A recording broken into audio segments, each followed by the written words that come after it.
Hello folks, so in today's video you are going to be getting a complete guide on how to grow a small account for complete beginners in 2024. Number 1, buying breakouts and selling at breakdown. Number 2, finding grossly undervalued stocks and then waiting. Number 3, buying the rumor and selling the news up to key catalysts like FDA approvals. Number 4, buying after a company announces a perception-changing catalyst. And number 5, leveraging major index trends. And the only thing I ask of you in return for all of the work that goes into a very thorough and well thought out value-packed video like this one is that you hit that ravishing like button, and also don't forget to subscribe. Okay, first strategy is buying breakouts and selling them at breakdown. Now there's this phenomenon that often happens where stocks will try to break out of a previous high over and over again and fail, and then when they finally do succeed, you'll find they tend to continue going up and oftentimes by quite a lot. So buying breakouts and selling breakdowns takes advantage of this phenomenon. For example, NVDA broke out to this new cycle high at 520-ish in August 2023. It then proceeded to sell off, pump up, sell off, pump up, and then sell off and pump up again, but never really managed to make a new high. But once it did make a new high around the first week of 2024, it proceeded to run another 28%. So using the strategy, what you would do is put in a buy order the moment it breaks out past the previous cycle's highs, set a stop loss for that level, so if it fails to hold, your losses are limited, and then simply let it ride. Let's go through another example. PLTR, the tier of the Palantir had gotten to a cycle high at about $11 in August 2022 and failed to break out again to that level until May 2023. Once it broke out past that level in May 2023, if you had bought there, you would have seen gains as the stock went on to nearly double to highs just a few months later. Now you may look at this and say, okay, but Uncle Charlie, Grandpa Charlie, Papa Charlie. Well, Papa Charlie, I mean, if I had bought it down here at lows, it would have been way, way cheaper. So why would you suggest waiting for a higher high? Well, with this strategy, you're not spending time trying to find stocks that have bottomed or trying to predict when the dip stops dipping. What you're trying to do with this is simply buy the trend. With this strategy, it's very, very simple. You're just simply buying momentum and then selling as momentum starts pulling back before the massive rug pull. And this really only works if you're waiting to make sure that you get those new cycle highs after something has failed to break a level for many, many different attempts. With this strategy, you're not trying to predict anything. You're just going in if you get a higher high after a previously hard to break resistance level, a previously hard to break cycle high. Okay, so now that you know the crux of this strategy, what about profit taking? Well, remember, when you use the strategy, you need to be using a stop loss at the resistance level your stock broke out from, so that you can limit your losses in the event of an immediate breakdown. So if you do get an immediate breakdown and the overall higher high fails to continue brewing momentum, well, if it just dips, all of a sudden your stop loss is activated, you're out. But for stocks that break that cycle high and then build on top of it, oof, it's going to be a fun time. And if the stock runs, you're using a laddered approach. A 5% exit ladder is a pretty good rule of thumb. Some stocks will use 10%, but I'd say 5% is a good rule of thumb. With a 5% ladder, that means every time your stock dips 5%, you take profits on a quarter of your position. If it drops 10%, take profits on half of your position. This is a very, very solid strategy for exiting because the more something drops, the less likely it is to immediately come back, and the more likely it is to be breaking the momentum trend. From a capital efficiency standpoint and a profit maximizing standpoint, you don't want to be present for long periods of dips, even if the momentum comes back like a month or two from now. If you can get in, get out with your profits, and then go running home to mama with a big check, well, that's great. Even if it goes back up in 2 months, well, it'd be better just to reinvest in a different play. And regardless, I mean, with this strategy, you're ensuring that you're always going to be profitable if the stock runs, because if you just let it run and then all of a sudden it breaks down massively, you might erode all your profits. But if something runs and you're taking profits along the way, well, you're locking in profits. So at the end of the day, you're going to be profitable. Okay, moving on to the second strategy. Now, the second strategy is having a good broker. Okay, that's not really the second strategy, but it's very, very important. The truth is, folks, that having a good broker is kind of like having a good car. You could be the best driver in the world, but if your car is a piece of shite and it won't start, it breaks down all the time, well, you're not going to get anywhere. That's just a fact. You can be the best trader in the market, but if your broker sucks, you're going to lose. And that brings us over to Moomoo, which is the broker app that we recommend and is our affiliate partner today. Moomoo has a platform that delivers speed, reliability, data, and a vast amount of trading tools and analytics. Whether you're talking about real-time data, level 2, financial news and analysis, advanced charting tools, smart alerts, and more, well, quite frankly, Moomoo's interface is pretty damn easy to work with. We've been recommending Moomoo for years. We've sent many people over to Moomoo, and we've heard back great things. And we have a great relationship with the platform. I really like them. And we have arranged a promotion for you if you do sign up. If you sign up using our affiliate link down below, while this promotion is going on, you'll get up to 15 free stocks, a 5.1% base APY on uninvested cash, and a 3% extra APY for 3 months. Pretty nice incentive there to try out a free and very, very powerful broker. So make sure to give them a look. Okay, moving on, the real second strategy, and that is finding grossly undervalued stocks and then waiting, playing a little waiting game. So despite what you might have heard, fortunately, the markets are very, very inefficient. In fact, many times you will find that stocks are not just undervalued, but grossly undervalued. And alternatively, you might find ones that are grossly overvalued, but that's a topic for another video. And the way to identify these is fairly simple and straightforward. First, you look at the fundamentals of the business. Compare the price to earnings and the price to sales ratio to their history and to their competitors. Is your stock a good deal based on those metrics? Obviously, you want to pay less per dollar of earnings and per dollar of sales. Understand the market size expectations. Is the market size of the industry or product market your company is serving expanding, or is it contracting?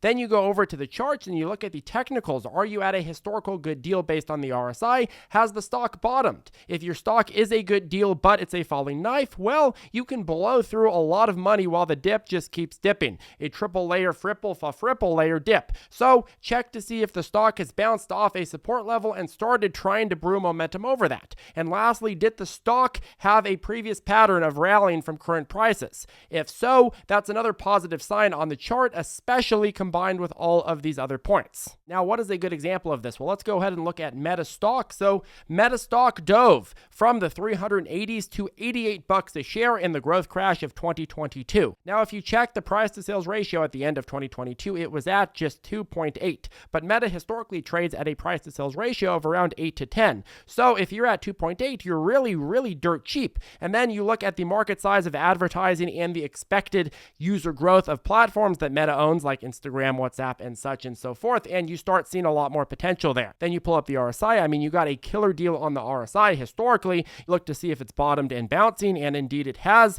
And then you look at previous history, and Meta has had a ton of huge sell-offs that get it back and bought right back up. And this is the power of the strategy. You go through for every stock that you're considering for a undervalued buy, you just look at these 6 different points, and you ask yourself, does the stock fulfill each of the 6 points? Do the factors stack up to suggest that my stock is a buy right now? With this strategy, you simply buy when the numbers say the stock is grossly undervalued, and then you sell when it gets back to its real value or even gets grossly overvalued. You go from dysphoria to euphoria to dysphoria and so on and so forth. Okay, third strategy is buying the rumor and selling the news. So there's the situation in the market where when a catalyst is known and a lot of people are excited about the catalyst, well, a lot of people will buy the stock before the catalyst, and then when the catalyst comes out, they sell it and take profits.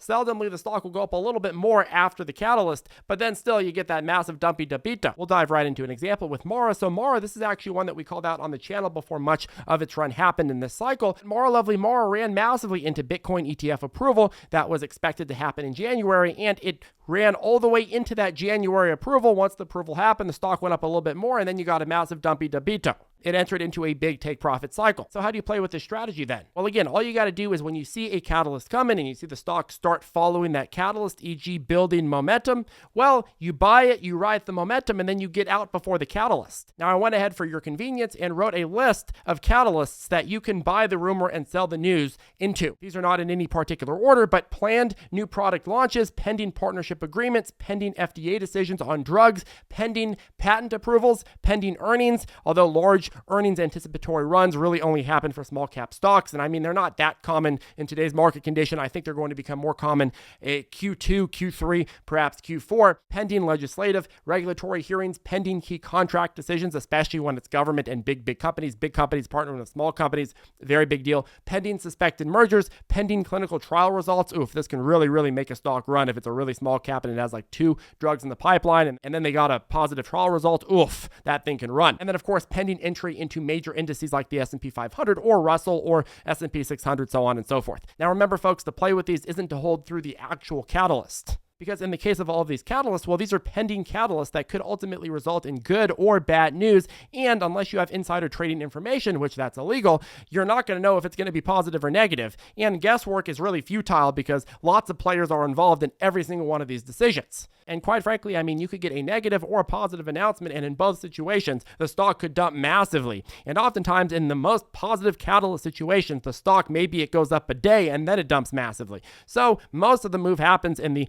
buying the rumor stage. Now, there are some catalysts that actually have staying power and cause the stock to run up longer, but most of the time when you're looking at the catalysts on this list, you're going to find that it's better to just play the run up to the catalyst and then get the hell out with your profits before the catalyst ever drops. Okay, strategy number 4, buying catalysts that change dramatically investor perception of a stock. Now, unlike strategy 3, where you're buying in anticipation of a catalyst, with number 4, you're buying a catalyst after it comes out. This strategy only works if your catalyst has staying power, and it works even better if markets don't know the catalyst has staying power, and they're only going to realize it over the coming weeks.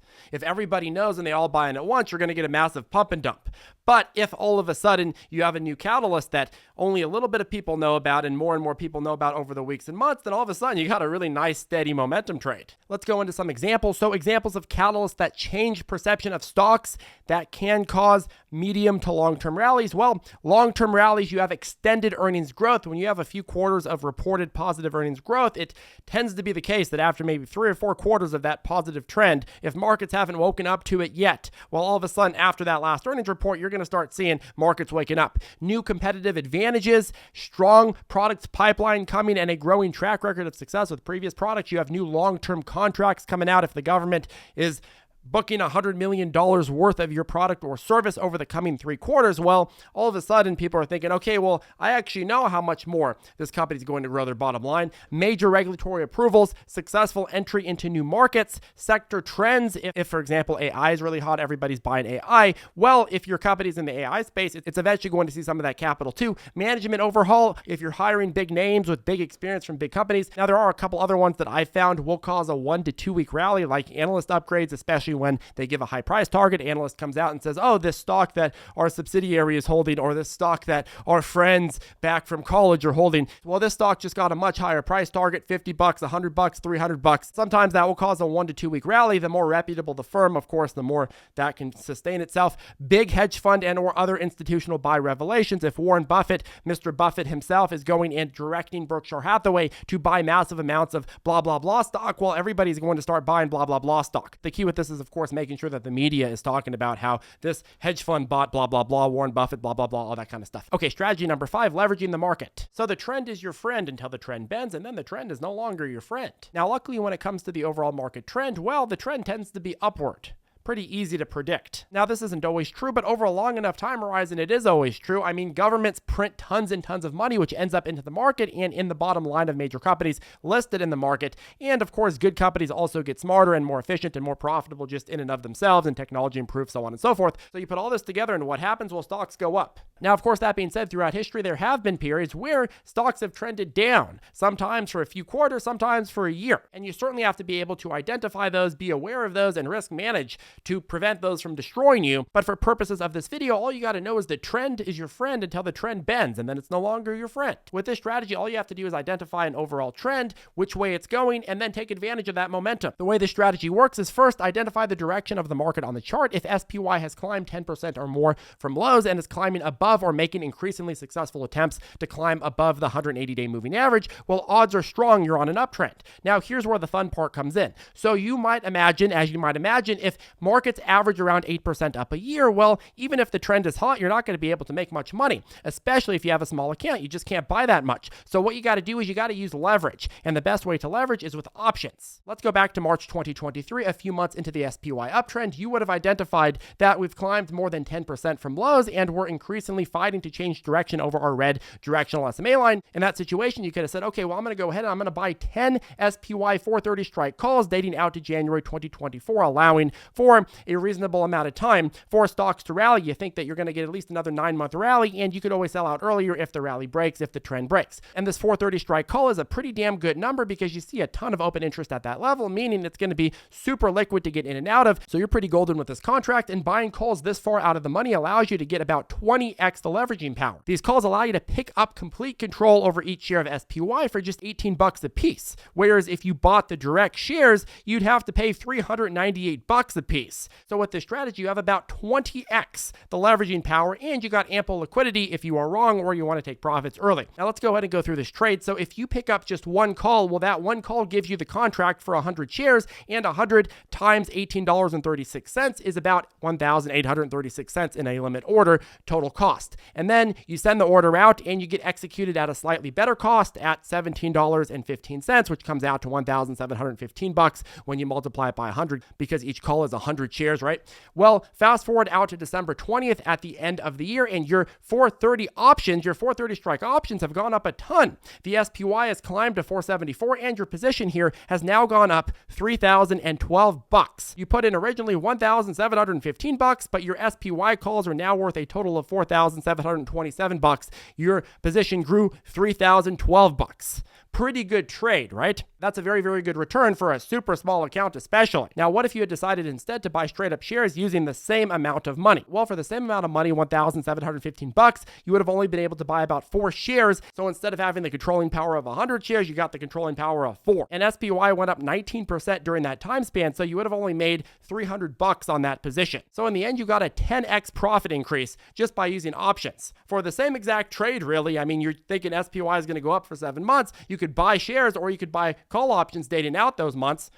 In this case, you chose options and 10x the return. Now, obviously, there's a lot of factors when you're trading options that I couldn't get into in one part of a segment of a video, but at the end of the day, you could see how the leveraging power is so effective when it comes down to options. And quite frankly, you could also do options for any of the strategies in this video, but for the purpose of a beginner, I would start with just trading straight up shares on a paper trading simulated platform like Moomoo, link down below, and then later on, start practicing with options so that you can leverage those moves further. For those of you looking to learn more strategies in trading the stock market, I have a ton of videos on the channel, different playlists, and tons of content that I made over many years for you to watch completely free. If you'd like to join a membership program where we have very thorough and in-depth hours of content and strategies and practice and private Discord, well, we have ZipTrader U. You also get access to our daily morning briefings. I'll put the link to that down below. And if you want to learn options, we just released our new A through Z guide on options trading. It's called ZipTrader Options. And if you'd like to learn using that, we'd love to have you there too. But I would simply start with the strategies that we presented here in this video, paper trade them, try them out about 10 times each, see which one you like the best, look at how your returns are, and then